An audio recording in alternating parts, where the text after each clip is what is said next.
दो तरह से, अर्थात एक तो वो कृष्ण है जो महाभारत में है, और एक वो श्री कृष्ण है जो श्रीमद् भागवत में है। वैसे तो जितने भी पुराण हैं उनमें जिस समय दशावतार की चर्चा होती है भगवान विष्णु के, तो उन दशावतारों में प्रमुख रूप से इन दो अवतारों की चर्चा है, राम की और कृष्ण की। चाहे वो विष्णु पुराण हो या फिर और भी वाराह पुराण आदि जितने भी हैं, उनमें श्री कृष्ण की चर्चा है। लेकिन जो प्रमुख रूप से हम श्री कृष्ण के जीवन को देखते हैं वो दो धाराएं हैं। एक है श्रीमद् भागवत की और एक है महाभारत। श्रीमद् भागवत में जो भगवान कृष्ण का जो चरित्र है या उनकी जो लीलाएं हैं, वो लीलाएं हम दशम स्कंध में जब लीला के रूप में देखते हैं, वहां पर जो भगवान का स्वरूप है वो लीलामय, लीलामय पुरुषोत्तम। जैसे भगवान ने श्रीमद् भगवत गीता में भी बार बार इसी बात को कही है। और वो आप ऐसा समझ लीजिए कि जो ब्रह्म सूत्र है, उस ब्रह्म सूत्र में जब परमात्मा के बारे में चर्चा की गई, तो वहां उन्होंने कहा कि आ, वह इस जगत की सृष्टि करता है। तो कहते हैं क्यों करता है? कोई भी व्यक्ति किसी भी कार्य को जब करता है तो उसके पीछे उसका कोई ना कोई लक्ष्य, कोई ना कोई प्रयोजन जरूर होता है। तो वो वहां एक सूत्र आता है, न प्रयोजनत्वात्, कि जब इस सृष्टि की रचना की गई तो उसमें परमात्मा का, ब्रह्म का कोई भी प्रयोजन नहीं था। तो कहते हैं कोई प्रयोजन नहीं था तो फिर सृष्टि क्यों की? तो कहते हैं लोकवत्तु लीला कैवल्य। कहते हैं उसमें एक ही लक्ष्य था, एक ही उद्देश्य था, और वो उद्देश्य था कि लीला मात्र, ये जो लीला है, इस लीला मात्र करने के लिए भगवान ने इस सृष्टि को उत्पन्न किया।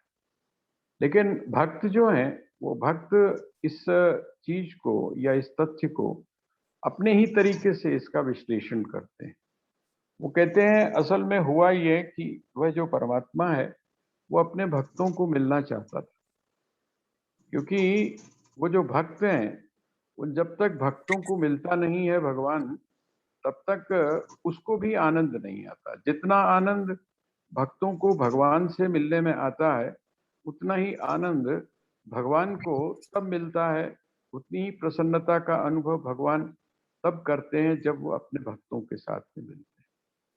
तो उन्होंने कहा कि इसका मतलब ये जो सृष्टि है, इस सृष्टि की उत्पत्ति के पीछे जो कारण है वो कौन सा है? तो कहते हैं उसके पीछे कारण ये है कि वो अपने ही भीतर से अपने भक्तों को भी उत्पन्न करता है, और उसके बाद में फिर उनके साथ में जो प्रेम है, जो प्रेम की अभिव्यक्ति है या जो लीला की अभिव्यक्ति है, जो रमण, जिस शब्द रमण शब्द एक आता है, इस रमण शब्द की जो सार्थकता है उसको प्रदान करने के लिए सृष्टि की रचना करता है।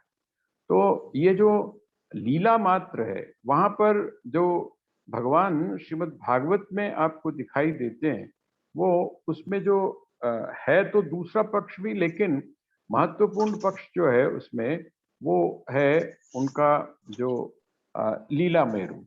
यही कारण है कि जिस समय आप उनके प्रारंभ से देखते हैं, सबसे बड़ी लीला क्या है?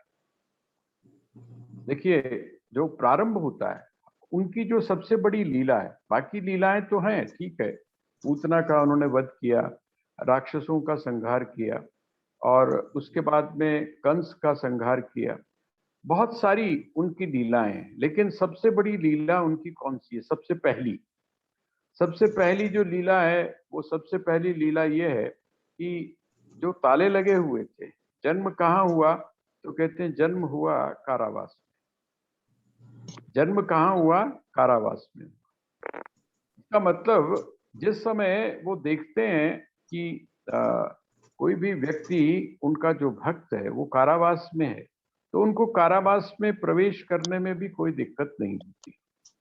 भाई, कारावास में वो प्रवेश कर सकता है। दो तरह है ना, आपने सुना होगा संतों से कि जो जेलर होता है, अर्थात जो उस जेल का स्वामी है, वो भी प्रवेश करता है उस जेल में, और जो सजा भोग रहा है वो भी करता है, अपराधी भी करता है। तो कहते हैं यहाँ पर जो भगवान है वो भगवान ने क्या किया, कहते हैं कारावास में जन्म लिया। और जब कारावास में जन्म लिया तो क्यों लिया, तो कहते हैं कारावास में जन्म इसलिए लिया, सबसे बड़ी जो उनकी लीला है, सबसे बड़ी लीला यह है कि वो अपने भक्तों को मुक्त करता है। आपने श्रीमद् भगवत गीता का जब आप पारायण कर रहे हैं, इसका हम स्वाध्याय कर रहे हैं, तो उसमें भगवान बार बार इसी बात पर जोर देते हैं। क्या जोर देते हैं कि हम तू क्या कर, कहते हैं तू इस बात को समझ। किस बात को समझ, कहते हैं जो ज्ञान मैं तुझको दे रहा हूं, इस ज्ञान को समझ। इस ज्ञान को समझने से क्या होगा, तो कहते हैं इस ज्ञान को समझने से तू मुझको प्राप्त करेगा। और कहते हैं जब तू मुझको प्राप्त करेगा तो उसका परिणाम क्या होगा, तो कहते हैं उसका परिणाम ये होगा कि तू ये जो संसार का जो बंधन है, इस बंधन से मुक्त हो जाए। या हम ये भी कह सकते हैं कि तेरे को परम की प्राप्ति होगी। परम का अर्थ हम लोग बहुत बार विचार कर चुके हैं।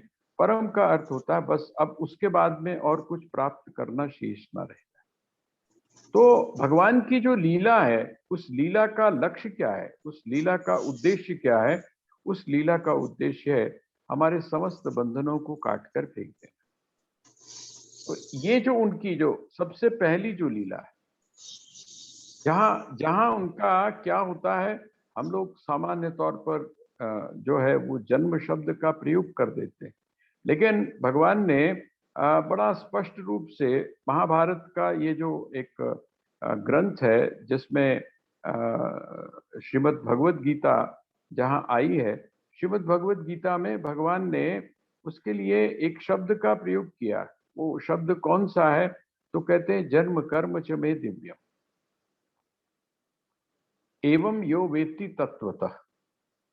कहते जो मेरे जन्म और मेरे कर्म को, जन्म का मतलब क्या हुआ, जन्म का अर्थ होता है प्राकट्य, जन्म का होता है अर्थ अव्यक्त से व्यक्त में आना, जन्म का अर्थ होता है वह जो निर्गुण निराकार ब्रह्म है वो साकार सगुण साकार रूप में जब आता है। तो कहते हैं ये जो एक आना है जिसको हम आना बोलते हैं या जिसको हम जन्म बोलते हैं, कहते हैं इसके रहस्य को जो जान लेता है। तो भगवान का आना क्यों है, भगवान का यहाँ पर, तो क्या भगवान नहीं है, जन्म होने का अर्थ क्या है कि जो चीज नहीं है वो जब हो जाती है तब आप उसको जन्म बोलते हैं। कहते नहीं, ऐसा तो होता ही नहीं है, क्योंकि जो चीज है नहीं वो हो नहीं सकती। जो चीज है ही नहीं वो हो नहीं सकती। इसका मतलब क्या हुआ, जो चीज है जिस समय वो हमको होती हुई दिखाई देती, हमारी जो दृष्टि है, हमारी दृष्टि के सामने जब वो चीज आ जाती है तब हम उसको क्या कह देते हैं, हम उसको जन्म बोल देते हैं। हम इसीलिए जो कुछ परंपराएं हैं उनमें राम कृष्ण या जितने भी अवतारी पुरुष हैं, इन अवतारी पुरुषों के बारे में जन्म शब्द का प्रयोग नहीं होता, क्योंकि जन्म के साथ में एक शब्द और जुड़ा हुआ है। आप लोग अब जान गए होंगे कि जन्म के साथ में एक शब्द जुड़ा हुआ है जिसको हम मृत्यु बोलते हैं। तो जिसका जन्म होगा, भगवान के अनुसार जिसका जन्म होता है उसकी मृत्यु भी अवश्यम भावी है। लेकिन हम यहाँ पर जो भगवान के लिए शब्द का प्रयोग करते हैं, आज सुबह ही किसी का फोन आया, वही पूछ रहे थे कि क्या जो भगवान श्री कृष्ण का जो अपने वैकुंठ धाम को जाना था उसके लिए उचित शब्द कौन सा है। क्या हम मृत्यु शब्द का प्रयोग कर सकते हैं, क्या हम मर गया इस शब्द का प्रयोग कर सकते हैं, नहीं, ऐसा प्रयोग नहीं कर सकते। उसके लिए बड़ा अच्छा एक शब्द होता है, कहते हैं उन्होंने अपने लीला संवरण कर लिया। लीला संवरण का मतलब क्या था, जो उन्होंने विस्तार किया था, है ना, जो लीला उन्होंने फैलाई थी उसको उन्होंने संवरण कर दिया, अर्थात उसको संक्षेप अपने आप में ही लय कर दिया। जिस तरह मकड़ी जो है वो विस्तार करती है, जाले का बनाती है, और जना बनाने के बाद में फिर अपने लक्ष्य की प्राप्ति करने के बाद, अपने उद्देश्य की प्राप्ति करने के बाद फिर क्या करती है, उसको लय कर लेती है। तो जब हम लीला सम्वरण शब्द का प्रयोग करते हैं तो इसका मतलब क्या हुआ? भगवान का आना भी एक लीला है। आप लीला इतना ही मत समझिए कि जब उनका प्राकट्य हो गया उसके बाद में जो जो उन्होंने कर्म किया वो लीला है ना, उतना ही लीला नहीं है। उनका आना भी अपने आप में एक बड़ी विलक्षण घटना होती है।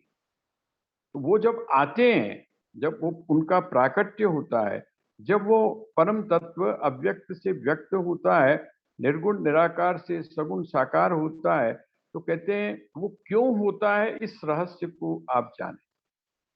आज का जो दिन है उत्सव का तो है, उत्सव तो हमको मनाना चाहिए, लेकिन उत्सव मनाने के साथ में ये चिंतन भी बहुत आवश्यक है। स्वामी राम के जब आप जीवन को देखते हैं तो स्वामी जी ने अपने इष्ट के रूप में किसको स्वीकार किया? तो कहते हैं इष्ट के रूप में उन्होंने स्वीकार किया श्री कृष्ण को। लेकिन वो जो कृष्ण की जो भक्ति है, श्री कृष्ण की जो भक्ति है, उनके प्रति जो उनका भाव है, उनके प्रति जो उनका प्रेम है, उसमें आप देखेंगे, उनके उसमें आप बड़ा स्पष्ट सा परिवर्तन देखेंगे, आप उसमें बड़ा स्पष्ट सा परिष्कार देखेंगे। एक वो है जो श्री कृष्ण के विरह में रोते हैं, उनकी आंखों से अश्रुपात होता है। उसके बाद फिर वो जिस समय श्री कृष्ण के जीवन का विवेचन करते हैं, उनकी लीलाओं का विवेचन करते हैं, तो वो बहुत सारी बातें हमको संकेत के रूप में ऐसी कहते हैं जो हमारे जीवन का परम रहस्य। जैसे स्वामी जी ने एक श्री कृष्ण की लीला का वर्णन किया है। बहुत सारी बातें हैं उनके, उन्होंने जब श्री कृष्ण के बारे में कहा, एक उन्होंने बड़ी महत्वपूर्ण बात जो हम लोगों के लिए बड़ी उपयोगी है, वो उन्होंने कही। और वो क्या है? वो आपको जो उपनिषद में जो सिद्धांत आपको मिलते हैं, उपनिषद का जो ज्ञान है, अर्थात उपनिषद में जो मंत्रों में जो रहस्य छुपा हुआ है, उसको वो इस कथानक के माध्यम से, इस कथा के माध्यम से स्पष्ट करते हैं।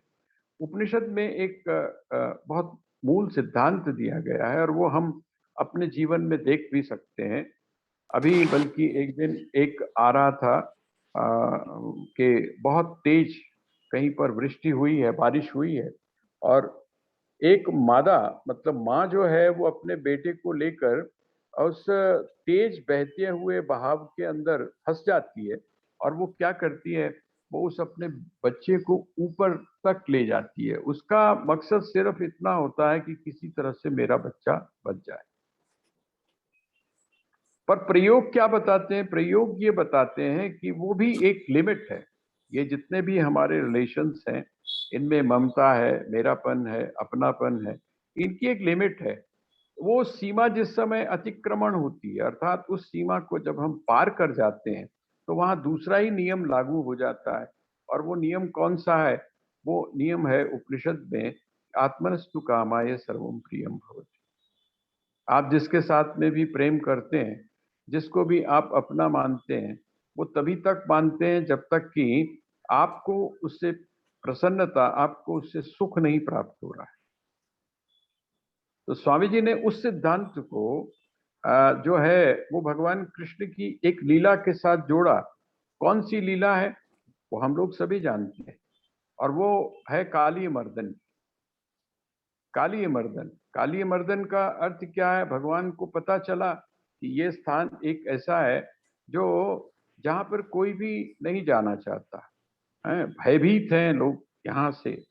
और भयभीत होने का मतलब क्या है? कोई भी व्यक्ति अपने किसी स्वार्थ को पूरा करने के लिए अगर कुंडली मार कर बैठ जाता है, तो जो दूसरे लोग हैं, अगर वीर है कोई व्यक्ति, तो वो क्या करेगा? उसके लिए संघर्ष करेगा ना, और उसके लिए संघर्ष करना चाहिए। तो यहाँ पर भगवान ने सोचा कि वैसे तो मुझे कोई करने नहीं देगा, है ना, तो क्या किया जाए? उन्होंने एक बहाना बनाया, और बहाना क्या बनाया? खेलते खेलते खेलते एक जो उनकी वस्तु थी बड़ी प्रिय, जिससे वो खेल रहे थे, उसको उन्होंने किधर की तरफ फेंक दिया? उधर फेंक दिया जिधर की तरफ जाने में लोग डरते थे। बहाना ढूंढना था। देखिए, भगवान कोई ना कोई निमित्त बनाकर अपने कार्य को पूरा कर देते हैं। तो यहाँ पर भी क्या हुआ, उन्होंने निमित्त बनाया, और जब निमित्त बनाया और कूद पड़े। वो कथा आप लोग सभी जानते हैं।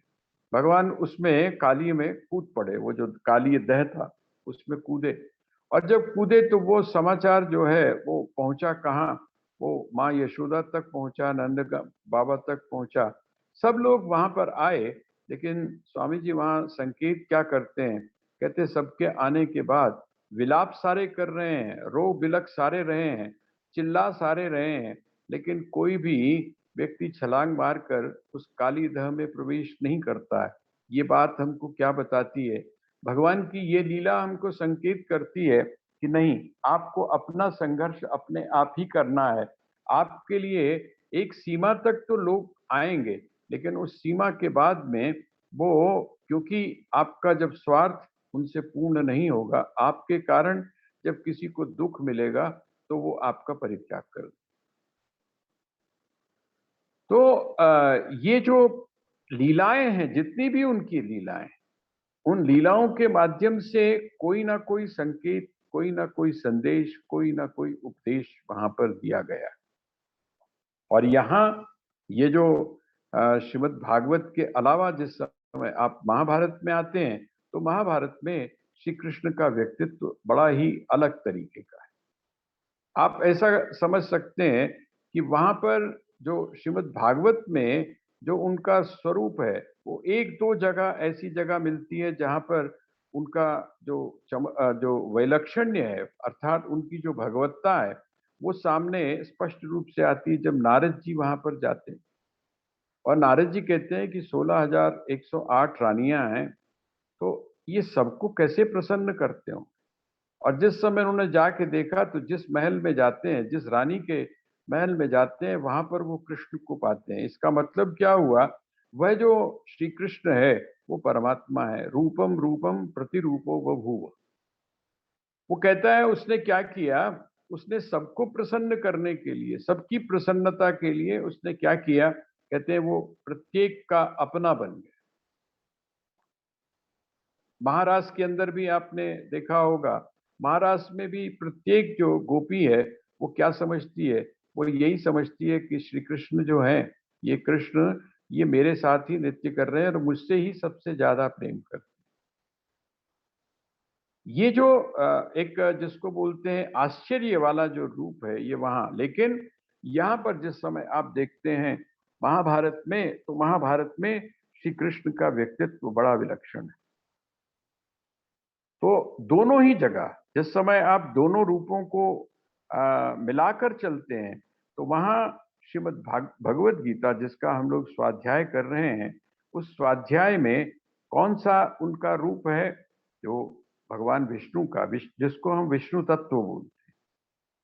ये विष्णु तत्व कौन है, उसी की चर्चा हम लोग 10वें अध्याय में अब करने जा रहे हैं। क्योंकि भगवान ने क्या कहा, भगवान ने कहा विभूति और ऐश्वर्य, मैं तुझको अपनी विभूति और ऐश्वर्य बताता हूं। ये भी एक विभूति और ऐश्वर्य है कि मैं किस प्रकार से सब में व्यापक होता हुआ भी है, पूरा जो जगत है उस जगत का मूल आधार होता हुआ भी मैं क्या करता हूं, कहते हैं मैं कहीं कहीं बड़े प्रकट रूप से दिखाई देता हूं,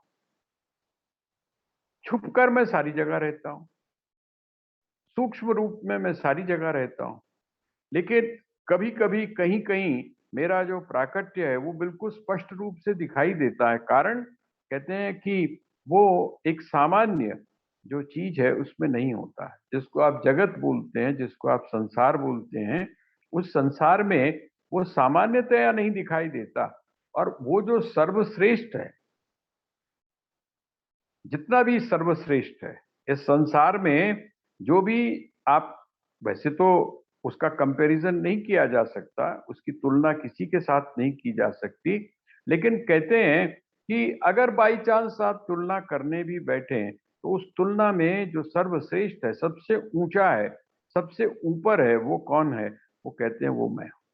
तो यहाँ जिस श्रीमद् भगवत गीता के 10वें अध्याय की हम चर्चा कर रहे हैं, वहां पर वो कहते हैं कल आपके सामने ये बात रखी थी कि जो अर्जुन है, अर्जुन ने जो बात रखी आखिर में, श्लोक नंबर 18 जो है, इस श्लोक नंबर 18 में वो कहते हैं कि मैं उसको किस प्रकार से जान सकता हूँ। ये जो बातें अभी तक आप कह रहे हैं, मैं उसको कैसे जानूं, मैं उसको, उसके दर्शन कैसे करूं, मैं उसका चिंतन लगातार कैसे करूं, है ना। वो कहते हैं उसका आप तरीका मुझको बताएं, उसका आप तरीका बताएं, और कैसे बताएं। कहते हैं कि विस्तरेण, ये शब्द बहुत महत्वपूर्ण, विस्तरेण। विस्तरेण का मतलब विस्तार से। और ये जो विस्तार है, ये विस्तार एक और संकेत करता है संपूर्ण रूप से। देखिए, उसने, अर्जुन ने कहा कि आपके अलावा कोई भी व्यक्ति आपको पूरी तरह से नहीं जानता है। आपके अलावा आपको कोई भी व्यक्ति पूरी तरह से नहीं जान पाता है। तो कहते हैं जब पूरी तरह से आपको आपके अलावा कोई नहीं जान पाता, और मैं आपको आपके द्वारा जानना चाहता हूं, तो मैं कैसा जानना चाहता हूं, वो पूरी तरह से जानना चाहता हूं। विस्तरेण का मतलब यहां पर विस्तार से का अर्थ क्या है, संपूर्ण रूप से। मैं आपको कैसा जानना चाहता हूं, संपूर्ण रूप में। और कहते हैं संपूर्ण रूप से मैं आपसे क्यों सुनना चाहता हूं, क्योंकि आप ही अपने बारे में संपूर्ण रूप से जानते हैं। भगवान ने अब जो श्लोक है जहां पर श्री भगवान उवाच, अर्थात भगवान ने बताया, वो 19वें श्लोक में उन्होंने कहा कि मैं बात तेरी समझ रहा हूं अर्जुन, तू मेरे को किस रूप में जानना चाहता है, संपूर्ण रूप में जानना चाहता है। संपूर्ण रूप में जानना चाहता है, और कैसे जानना चाहता है, अनुभव के द्वारा तो अभी नहीं जान पा रहा है, तू अभी इस योग्य नहीं हुआ है, तू मुझसे अपने बारे में सुनना चाहता है। कहते हैं जब सुनना चाहता है तो इसका मतलब शब्द चाहिए, इसका मतलब विचार चाहिए, इसका मतलब कोई ना कोई प्रतीक चाहिए। और मुझको व्यक्त करने के लिए ना तो पूरी तरह से कोई शब्द सामर्थ्य है, ना वहां पर बुद्धि की पहुंच है, और ना ही वहां पर कोई संकेत या कोई प्रतीक जो है वो बता सकता है मेरे को। इसलिए वो भगवान ने उसी चीज को दोहराते हुए, जो अर्जुन सुनना चाहता था, उसी बात को भगवान यहाँ पर बड़ा एक एक शब्द उन्होंने प्रयोग किया। वो क्या कहते हैं, हंतते कथयिष्यामि दिव्या ह्यात्म विभूतय, हैं, प्राधान्यतः कुरुश्रेष्ठ नास्त्यंतो विस्तरस्य। प्राधान्यतः, कहते मैं जो अपने ऐश्वर्य का वर्णन तेरे सामने कर रहा हूं, मैं जो अपनी विभूतियों के बारे में तुझको बता रहा हूं, जैसा तू मेरे बारे में जानना चाहता है, ये जो मैं तुझको बता रहा हूं, ये कैसे बता रहा हूं, प्रधान्यतः, प्रधान रूप से, अर्थात मुख्य रूप से। अब जब मुख्य रूप से बताया, तो क्या कह, इसका मतलब संकेत क्या हुआ, मैं मुख्य रूप से तुझको बता रहा हूं, बाकी चीजें तू समझ ले, उसके अनुसार तू समझ ले। मैं तुझको सारी चीजें नहीं बता सकता, है ना, क्योंकि शब्द के माध्यम से बताऊंगा, बुद्धि के माध्यम से तू उसको पकड़ने की कोशिश करेगा, तो कहते नहीं, तू उसको पकड़ नहीं पाएगा। और आखिर में उन्होंने कहा, नास्त्यंतो विस्तरस्य, समझे, मैं तेरे को विस्तार से नहीं बता सकता हूं। कहते क्यों, कहते विस्तार से मैं तुझको इसलिए नहीं बता सकता क्योंकि मेरा अंत नहीं है। मैं कौन हूं, देखिए, भगवान श्री कृष्ण का जो रूप है, उनका जो स्वरूप है, वो स्वरूप यहां पर स्पष्ट हो जाता है। क्या स्वरूप है उनका, कहते हैं वो अनंत है, अनंत, हरि अनंत, और हरि कथा अनंत। आपने सुना है ना, हरि अनंत, अर्थात वह जो परमात्मा है वो कैसा है, तो कहते हैं अनंत है, उसको शांत नहीं कर सकते, अर्थात आप उसको किसी चीज में बांध नहीं सकते। तो ऐसा वह जो अनंत प्रभु है, श्री कृष्ण कैसे हैं, वो अनंत है। और जब श्री कृष्ण अनंत है, तो जो अनंत है उसके जन्म की बात, और उसकी, उसको किसी विशेष घटनाओं के साथ में जोड़कर हम जब देखते हैं, तो इसका अर्थ क्या हुआ, वो सगुण साकार जो रूप है, उसके पीछे जो छुपा हुआ निर्गुण निराकार रूप है, उस निर्गुण निराकार रूप की तरफ भगवान यहाँ पर संकेत कर रहे हैं। अब वो क्या कहते हैं कि मैं तुझको ऐसा नहीं, अगला श्लोक में और उन्होंने उस बात को स्पष्ट कर दिया। अगले श्लोक में वो कहते हैं अहम आत्मा गुडाकेश सर्वभूताशय स्थितः अहम आदिश्च मध्यम च भूतानाम अंत एव च। बड़ा देखिए, इसमें उन्होंने वो जो एक शब्द प्रयोग किया ना, नास्त्यंतो, नास्त्यंतो विस्तरस्य में, मेरा अंत नहीं है, अर्थात मैं अनंत हूं। अपने उस अनंत शब्द को वो यहां पर और ज्यादा विस्तार से अर्थात पूरी तरह से स्पष्ट कर रहे हैं। अनंत का अर्थ क्या है? कहते हैं अहम आत्मा गुडाकेश। हे गुडाकेश अर्थात हे अर्जुन, है मैं कौन हूं? अहम आत्मा, मैं आत्मा। किसका आत्मा हूं? कहते हैं जो समस्त संसार है, जिसको संसार बोलते हैं, इसका मैं आत्मा हूं। आत्मा का अर्थ इसकी जो जीवनी शक्ति है, इसकी जो ऊर्जा है, जिससे ये चल रहा है ना, जो इसका आधार है, वो कौन है? वो कहते हैं मैं हूं। मैंने परसों नरसों भी आपसे निवेदन किया था कि मन नहीं मानता है। संसारी व्यक्ति का जो अभी संसार में उलझा हुआ है वो, और श्री कृष्ण को किस रूप में देख रहा है? मनुष्य के रूप में देख रहा है। आपने देखा होगा कि बहुत सारे लोग भगवान कृष्ण को कहते हैं या राम को कहते हैं ये महापुरुष हैं, ये भगवान नहीं हो सकते। क्यों? क्योंकि उनको ये एक शरीर के अंदर जो सीमित है, उसमें उनको भगवत्ता वहां तक दिखाई नहीं दे रही। आप बिल्कुल इसको ऐसे समझ सकते हैं कि 25 वॉट जो का जो बल्ब है ना, उसको वो क्या समझ रहे हैं? उसमें जो प्रकाश है, उस प्रकाश को वो ऐसा समझ रहे हैं, ऐसा कैसे हो सकता है कि जो बिजली है, जो इलेक्ट्रिसिटी है, जो ऊर्जा है, वो तो अनंत है। वो तो अनंत है, लेकिन वह जो अनंत ऊर्जा है, वो 100 वॉट्स की, 25 वॉट्स की कैसे हो सकती है? नहीं हो सकती। लेकिन वो ये भूल रहे हैं कि वो जो ऊर्जा है, या वो जो शक्ति है, या वो जो उसका स्वरूप है, इलेक्ट्रिसिटी का जो रूप है, वो अनंत तब भी बना रहता है जबकि वो शांत बनता है।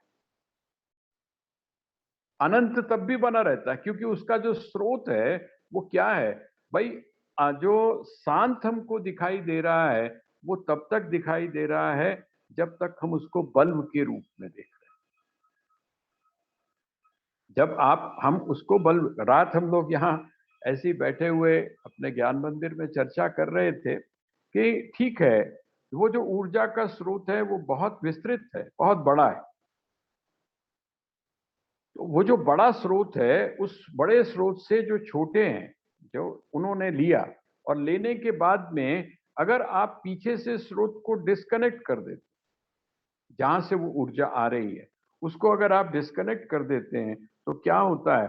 वो जितनी भी है, चाहे वो 25 वॉट का है, चाहे वो 100 वॉट का है, चाहे 60 वॉट का है, जो भी है, जिस भी वॉट का है, वो सारा का सारा प्रकाश देना बंद कर देता है। इसका अर्थ क्या हुआ कि ये जो आपको अलग अलग वॉट्स के दिखाई दे रहे हैं, इन सब में वही ऊर्जा है। और उसके बाद बिना किसी शरीर के जो ऊर्जा का जो वास्तविक स्वरूप है, वो भी क्या है? वो भी कहते हैं ऊर्जा है। इस भगवान क्या कहते हैं कि मैं सर्वभूताशय स्थितः, मैं सर्वभूतों का आश्रय हूं। सारे जो भूत हैं वो किसमें स्थित हैं? मुझ में स्थित हैं। आप ऐसा इसको समझ लीजिए कि जितने वॉट्स के बल्ब जो जल रहे हैं, इनका इनका जो ये किसमें स्थित है? ये जो जितने बल्ब हैं, इन बल्ब का जो प्रकाश है वो किस में स्थित है? तो वो स्थित है जो प्रमुख ऊर्जा का स्रोत है उसके अंदर, जहां से वो ऊर्जा आ रही है, जहां से वो प्रकाश आ रहा है, उसके साथ जुड़ा हुआ है। तो भगवान ये कहते हैं कि मैं कौन हूं? मैं ये हूं। और जैसा मैंने आपसे निवेदन किया था, जब स्वामी राम उस ऊंचाई के ऊपर जाकर बोलते हैं, उस ऊंचाई पर, देखिए हमने क्या समझा? हमने समझा कि गोस्वामी तीर्थराम थे, गुजरांवाला में उनका जन्म हुआ, है ना। और यहाँ उन्होंने पढ़ाई की, मैथमेटिक्स के प्रोफेसर रहे, और उसके बाद में उनके 2 बेटे थे। ये स्वामी राम का एक एक ये व्रत है। और एक स्वामी राम का वो स्वरूप है जहां पर वो क्या कहते हैं, वो ये कहते हैं कि मैं ये सैर क्या है अजब अनोखा, कि राम मुझ में मैं राम में हूं। एक वो स्वरूप है। एक वो जब कहते हैं कि जितनी भी बिजली है ये सब मेरे से चमकती है। सूर्य जो है, इस सूर्य के अंदर जो प्रकाश है वो किससे है, कहते हैं मेरे से है। वायु अगर प्रवाहित होती है तो उसके मूल में कौन है, मैं हूं। अब देखिए ये मैं का अंतर कितना बड़ा हो गया। सामान्य व्यक्ति जो है, खास करके उसके अगर अपने परिवार का आदमी होगा, वो सोचेगा अरे पागल हो गया है, ऐसा कैसे हो सकता है। मेरे मेरे सामने पैदा हुआ, मेरे सामने बड़ा हुआ, मेरे सामने इसने पढ़ाई की, सब कुछ किया। देखिए यही जो प्रश्न है ये अर्जुन ने पूछा। अरे आप बोलते हो कि मैंने ये जो उपदेश था ये विवस्वान को दिया, और अभी तो आप मेरे सामने तो पैदा हुए। जब शरीर के माध्यम से हम जानने का प्रयास करते हैं उस तत्व को जो अशरीरी है, तो हम नहीं पकड़ पाते हैं। यही समस्या है यहाँ पर। भगवान जिस बात को कह रहे हैं, लेकिन अब कहीं ना कहीं से तो उन्होंने समझाना है। जैसे बोलते हैं ना कि माता पिता या गुरु क्या करते हैं, उनका मकसद ये होता है कि जो चीज है वो किसी भी तरीके से जाए, किसी भी तरीके से। बहाना चाहे आप उसको पिज्जा का दे दें, बहाना चाहे आप उसको और कोई प्रलोभन दे दें, लेकिन मकसद उनका क्या होता है, मकसद उनका इतना ही होता है कि किसी तरीके से ये जो एक विद्या है या एक एजुकेशन है या ये जो संस्कार है उनको किसी तरह से व्यक्ति ग्रहण करे। अब भगवान इसलिए सोचते हैं कि नहीं, ये मेरे विस्तृत रूप को तो नहीं पहचान पा रहा। अहमात्मा गुणाकेश सर्वभूताशय स्थित अहमादिश्च मध्यम च, अहमादिश्च मध्यम च भूतानाम अंत एव च। देखिए एव शब्द फिर आया यहाँ पर। ये एव शब्द का अर्थ आपको बताया था पहले। अपि और एव ये दोनों शब्दों का अर्थ जो है वो आप अपनी डायरी में जरूर नोट कर लीजिए, क्योंकि ये आपको बार बार तंग करेगा नहीं।